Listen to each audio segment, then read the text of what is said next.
Allez, Guillaume Meurice, justement, parlons de résistance, c'est à vous. Je vais vous parler de mon rendez-vous dans la 4e dimension avec le futur président de la République, Jean Lassalle.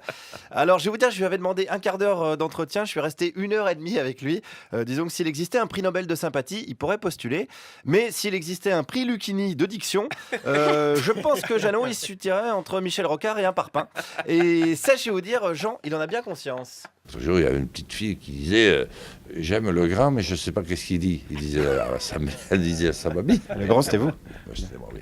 C'est vrai, des fois, on pige pas. Non, on ne pige pas, parce qu'il faut que j'aille à l'orthophoniste. Et j'ai besoin aussi d'apprendre quelques techniques de communication. Oui, orthophoniste, technique de com, ou simplement ouvrir la bouche quand on parle. Ça peut être un bon début, Jean.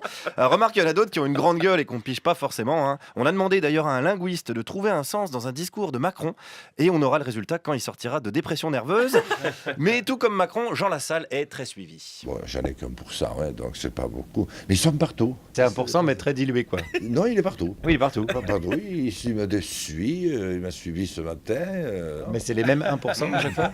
Je pense que c'est les mêmes qui font tout le Tour de France avec moi. Bon, alors là, c'est carrément une secte, alors, du coup. Je ne sais pas comment il faut le définir. Je dirais c'est 1% très dégourdi. Ouais, très dégourdi, avec pas mal de temps libre aussi quand même pour faire le tour. Faut le suivre, le Jeannot, dans sa campagne. Et à la buvette, il a une descente, j'aimerais pas la remonter en vélo, comme on dit. Alors attention, c'est 1% dans les sondages. Dans les sondages, et les sondages, qu'est-ce qu'il en pense, Jean? Les sondagiers qui sont accrochés à la mamelle de la République, comme à la mamelle d'une vache. Tu sais, la mamelle d'une vache, il y a à la fois du lait et du sang. C'est très bon pour l'éthique. Là, c'était un mime. Alors, à la radio, ça va pas. C'était un mime de veau?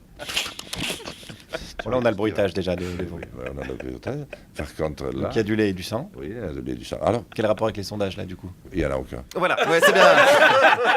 C'est bien ce qui me semblait, d'accord. Mais niveau mime de vos têtes, je vous jure, ça valait le coup. Je regrette de ne pas avoir eu de caméra. Alors, c'est vrai qu'il se défend pas mal dans le domaine du mime. Jean, par exemple, pour parler géopolitique, il évoque un arc électrique qui crée une tension entre les pays. Attention, arc électrique. Tu vois, ça grince, c'est pas bon, c'est tout ça. C'est le bruit de l'arc électrique? Oui. Ah oui, c'est... Ils ont qu'à essayer. Et je vais vous dire, chers auditeurs de France Inter, descendez tout de suite devant la porte, vous levez le capot, si vous savez le faire, vous cherchez les deux cosses et vous les mettez en présence. Mais là, ils vont se prendre un coup de jus, non? Ça peut arriver. Jean Lassalle a aussi d'excellents conseils pour se prendre une bonne châtaigne. C'est pas pour rien qu'il est du Sud-Ouest et qu'il est proche de la ruralité. Il a même été applaudi au congrès de la FNSEA. C'est le célèbre syndicat agricole qui est à l'alimentation saine ce que Bachar el-Assad est au câlin et au bisou, si vous voulez. Explication avec Jeannot. Je ne pensais pas qu'il m'aimait au point de m'applaudir autant. Mais c'est pas gênant d'être applaudi par la FNSEA? Mais les campagnes, c'est vachement joli. Eh oui. Et si je les retape? C'est joli si c'est pas saccagé justement par la FNSEA, non?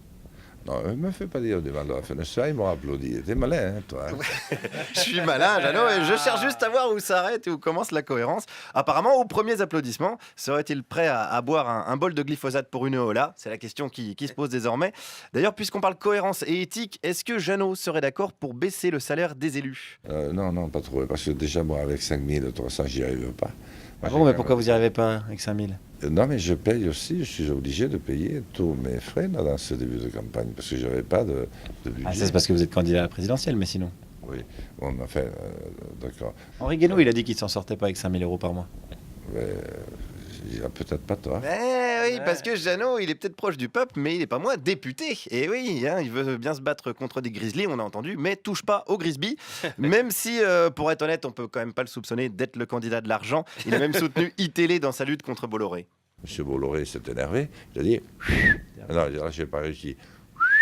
Vous faites mieux le veau que le sifflement, finalement. Oui, c'est parce que je ne suis pas entraîné. Là, les oiseaux me manquent. Ah, voilà, les oiseaux me manquent. On préfère retenir ça de Jean Lassalle. Peut-être un des derniers à connaître les chants d'oiseaux et à ne pas prendre les électeurs uniquement pour des pigeons. Merci Guillaume Meurice.